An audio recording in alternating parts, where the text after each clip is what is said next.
Hello everyone, and welcome back to my channel. It's Fatmata here from Traditionally Inspired Meaningful Art, and today we have another Friday Sews.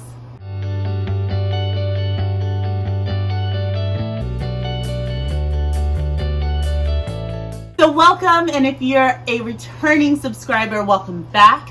Thank you all so much for all of the positive comments and views on my most recent uploads where I shared the making of my So Yellow for Endo dress with the double circle skirt, which I absolutely love, and of course my petal skirt. It was so lovely to just see all of the encouragement and enthusiasm, and I just so appreciate all of the support on those recent uploads.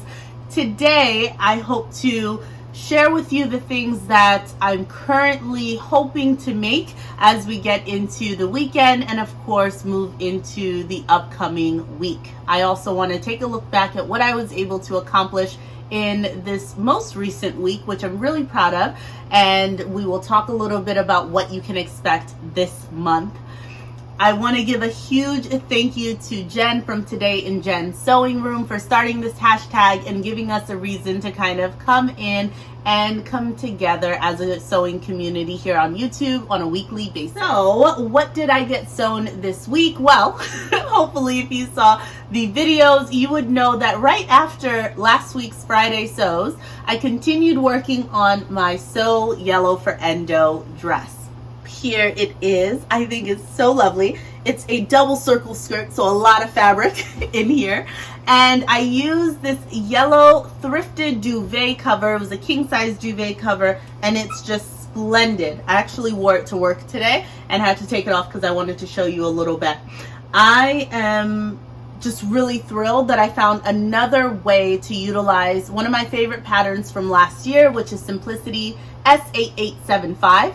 I love this pattern so much. I made it twice last year, and after doing this hack where I added a waistline seam, I think I'm going to be making it a lot more this year as well. It adds so much versatility by having this waistline because I get the cinch in the waist that I appreciate about this pattern without having to deal with the full umpire silhouette, which can sometimes be a bit uncomfortable around the tummy area if you're someone who gets bloated or anything like that. So I like the fact that you can add something really full like a circle skirt or even add a gathered skirt onto this. I think it just makes it a lot more versatile and a lot more hackable to have this waistline. I used so many things from my stash. It is fully lined, which I knew that I wanted to line it, and I was really happy that I was able to use this sort of, I'm gonna go and call it a satin cotton because I have no other way to describe it, but it is fully lined even down into the skirt. So really beautiful make, and I think I'm going to enjoy it all spring long. Even more, but I think there's something about this V-neck and the umpire line that is just so beautiful and feminine, and these like puffed sleeves, it's so great. So I am excited that I have, just another way to wear it and love it some more. I was also able to enter this lovely dress into the So Yellow for Endo challenge that was run by Jess from So What If I Sew. I'm really excited to have been a part of that challenge. It was for such a wonderful cause, raising awareness for endometriosis, and she did a fantastic job all month long with various informational sessions. She raised over $1,000, and I'm just really excited for what is to come, and that she had the encouragement and enthusiasm to do it again for the second year. Speaking of challenges, there is another challenge that I was able to enter with one of my makes this month as well. Now, initially I wasn't going to actually enter this make in the So Recreate the Look challenge that was hosted over on Instagram by Jen Legg as well as So Dressmaking, and I went ahead yesterday after taking photos and I went ahead and posted it on the final day of March. I said, why not? Now, I don't know if it would qualify necessarily because I didn't do the weekly sort of posts where you had to post the inspiration, a progress photo, I believe, in like the materials and then the reveal. I just posted it all yesterday, but it was really great fun to just be able to see all of the other really phenomenal makes in the Sew Recreate the Look challenge. Like, what a fantastic idea. I know I do a lot of that anyways. I get inspiration from certain things, but some of the recreated looks were spot on to the inspiration, and that's kind of impressive, right, when you think about what we're able to do. Now, in thinking about the skirt that I came up with, I made my petal skirt, and hopefully you have seen the video. If not, I'll definitely link it in the cards above, and of course put it in the description box down below. But it was a true testament to being creative and really going for something. I mentioned in the making video, sort of behind the scenes, that I was scared. I was scared to get this project started. I was using a really slippery material, and I think a lot of it was I just didn't know if it was going to work. Like, how was I going to work out the petals and the circles and all of the circumference and radius and all the math involved in making that skirt? But I did it. And if you watched the video, you know that I had a little boo-boo at the very end. And one of my lovely viewers was asking, like, hey, how did it go? Like, what did you do about the hole? I didn't do anything about the hole. Not yet. The hole is still here, just thriving, just being a hole right there in the very top layer, very top petal. Like, why? You see it? Can you see that? It is starting to fray, so I will do something about it, because I know as soon as I put this in the washer machine, it's going to just tell on me. So I would definitely try and figure out a way that I can just seal it and be done with it. But I had such a journey with this skirt that I'm not going to let that defeat me or bother me. I'm not going to try and like figure out how to hide it. I'm just going to seal it and make sure that it is safe and won't fray on me. And honestly, I might be wearing things that might overlap it just a little bit, or hopefully folks aren't looking that hard, you know? They'll just be mesmerized by all the swishiness and the loveliness of the skirt. In the reveal videos, I actually wore it with my red lace top, which I'm really excited to have done. You all must know that it has been a long time a-coming, me finishing this lovely top. And here it is. I wouldn't wear it with this skirt, and I actually wouldn't wear it with the petal skirt. I know I took the photos in it for the reveal, but mostly that was because I wanted to be able to take photos so I can do the behind the scenes looks at my making videos, and I didn't want to change twice because I went out into the field in my neighborhood to go and take the photos by myself, and I wasn't going to run back home, change, and go back out. There's just not enough daylight when I get home from work, so I paired them together. I don't think they look bad together, but I think there are things that would pair with each individual item much better, right? This red lace top, I have some ideas in mind of how I would actually style it. So I'm really excited though, just to have it done and wearable, and I think it's really beautiful. I definitely feel luxurious in it. In the, you know, reveal video, when the wind would catch it and sort of blow the sleeves, feels really nice. So I'm happy that it's complete, and I hope that you enjoyed it as well. There will be a making video for this coming up this month, so feel free to subscribe if you aren't already, so that you don't miss that video when I post it. Speaking of which, I used Butterick B6664 to make this top. I sort of did a variation of UD. So if you can see here in the line drawings, and you will learn more about how I utilize this pattern in the making video, of course. I also owe you a video for how I hacked S8982 to make my color blocked jersey dress. I have not forgotten. When I was going through all of my footage, I realized that after cutting the fabric, I went ghost. I think I was so busy that Monday trying to make sure that I had a garment to wear to my trip to Pittsburgh that I completely just dove in and did not pick up the camera. So I unfortunately don't have any footage like of the in-between steps or the actual making and sewing it. But I do think that for that color block dress, really the hardest part is actually the cutting portion, right? Like that's where the creativity really kicks in, and that's where I varied the most. Actually putting it together, if you've ever sewn with knit fabrics, there wasn't anything like new or special as far as techniques that I used there. Sort of just combining all the pieces and then sewing them. But I really wish that I had thought to record those, and I think that's why I've been a bit delayed in posting it, because I was hemming and hawing about whether or not it was even worth sharing it, since I didn't show the actual sewing process. So let me know in the comments down below if that bothers you, or if it would be worth just sharing what it is that I had recorded, and then we'll fill in the blanks together. All right, now I know you see there's something else on the mannequin, so let's talk about it. So this top, as you recall in my previous video, I talked about the fact that I wanted to enter the hashtag SewFrugal22. I did, and it was going to be combined with Sew Recreate the Look, and I was going to recreate the striped top that I absolutely adored that I saw on Pinterest. This was my toile of that top, and I mean, I will be honest with you, it turned out lovely. There are some tweaks and some things that I learned that I need to change.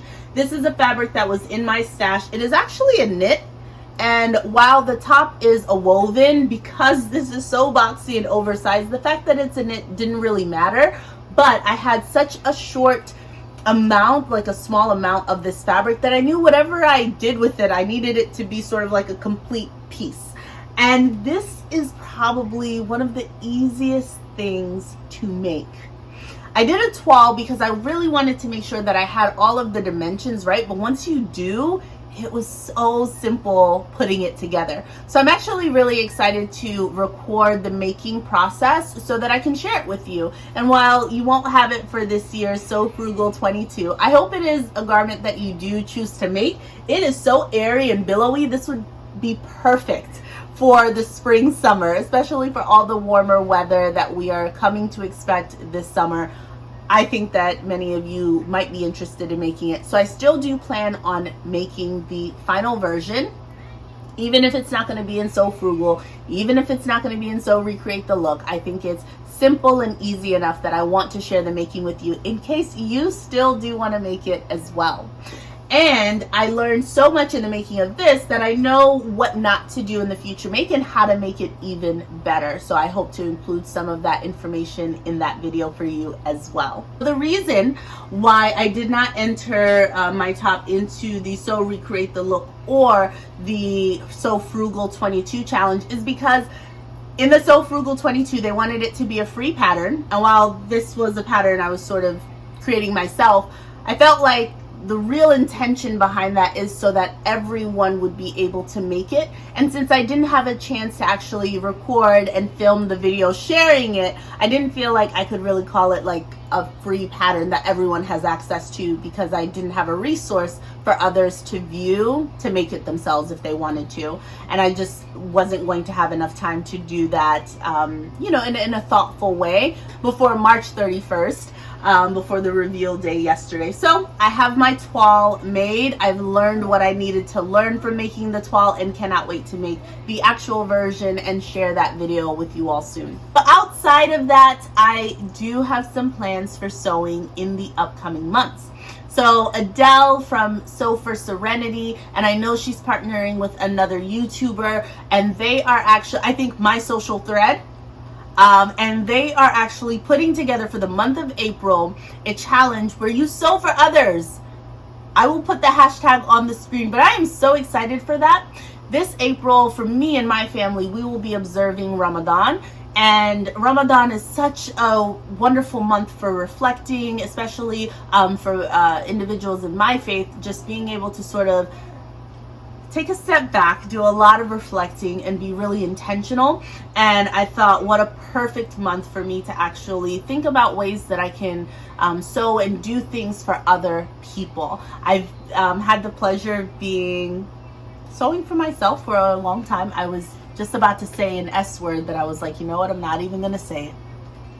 But I've had the pleasure of sewing for myself, and I will. Like, I still plan to sew for myself. I have a lot of ideas. But I do want to mix that in with sewing for others here and there throughout this month. So I hope that you're excited and will join me for that. But I want to show you what the new color palette for April is. Do you see it? Do you love it? Look at it. Look at it. Look at this lovely stack. Some of these fabrics, you know, if you've been on this channel, you know. I think you might know all of these fabrics if you've been on this channel for any length of time, but it's beautiful. This isn't the only thing that I want to sew, but seeing how March went, I'm reminding myself I gotta be reasonable. When I think about what I'm attempting to sew this month, some are going to be easier than others, so I'm putting a mix of difficulty levels in my makes, but I am really excited to get started with them because I think they might be items that I will want to make over and over and over again. So I'm really excited about that. I also wanted to tell you about a quick update for my Make 9 plans. I'm actually going to be doing a mid-Make 9 swap. Don't worry guys, it's not a drastic swap, all right? So, initially, I had picked out my very easy Vogue pattern 9014. It is a flowy pant with an elastic waistband and front pleats. And I really do like this pattern. I still think it's awesome. But for the culottes length, it actually requires about 2 1/8 yards of fabric. And while I probably would be able to get that out of even less, I don't know if this is what I need. So I don't know if I've made a final decision on it yet. I'll be honest with you, okay? Still thinking about it. But if I were to swap it out, it would be for this awesome Simplicity 1069. And I love this. So it does not have an elasticated waist, and that partly I like that about it.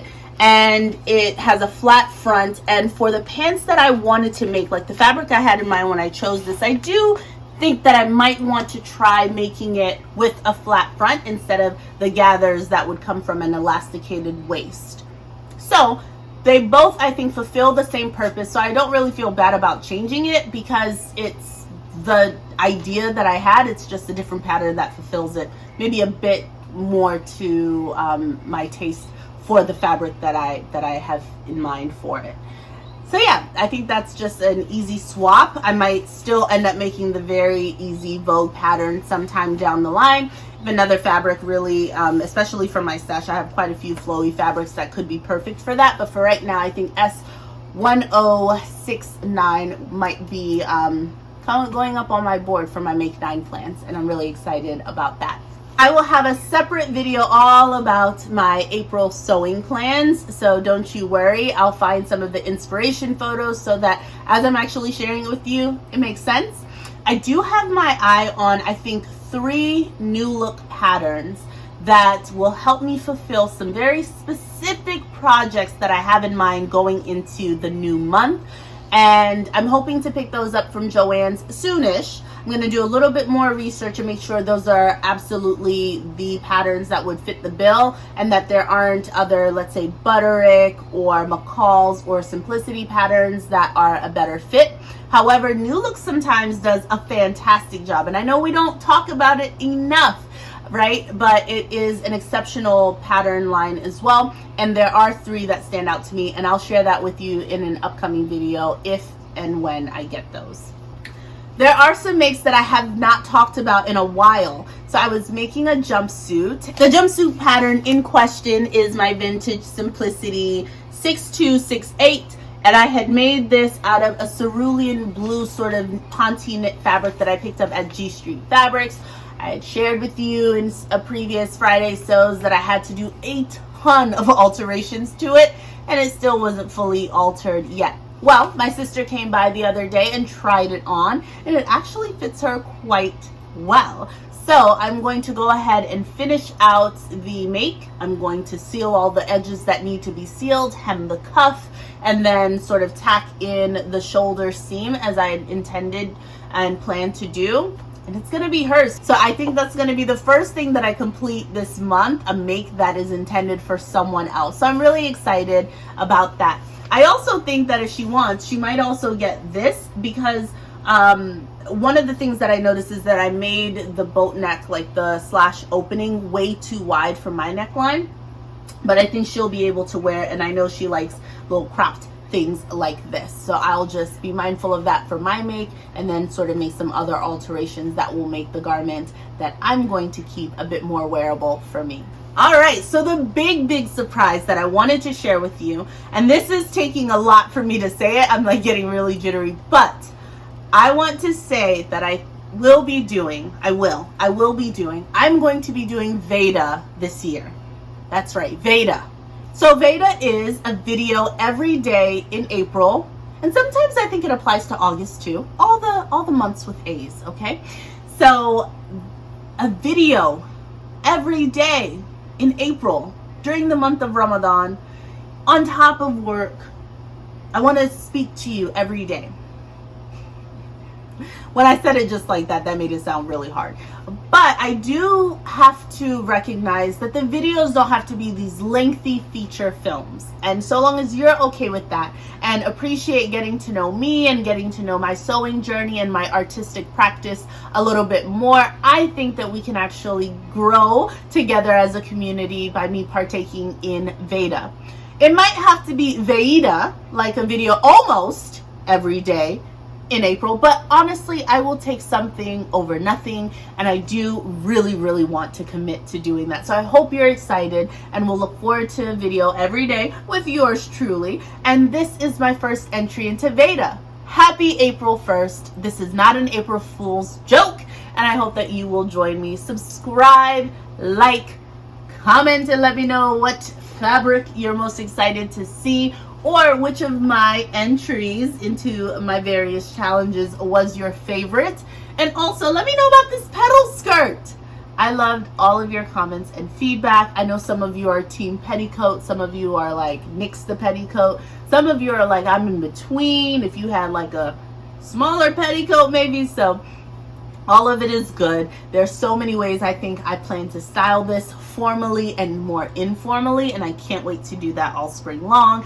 And it's kind of warming up. The weather where I am in the DC, Maryland, and Virginia area is playing a lot of games, okay? It's giving us warm weather some days and then really low temperatures on other days. So I don't really know what's in our future, but I'm hoping that we get some consistent weather that we can rely on very soon.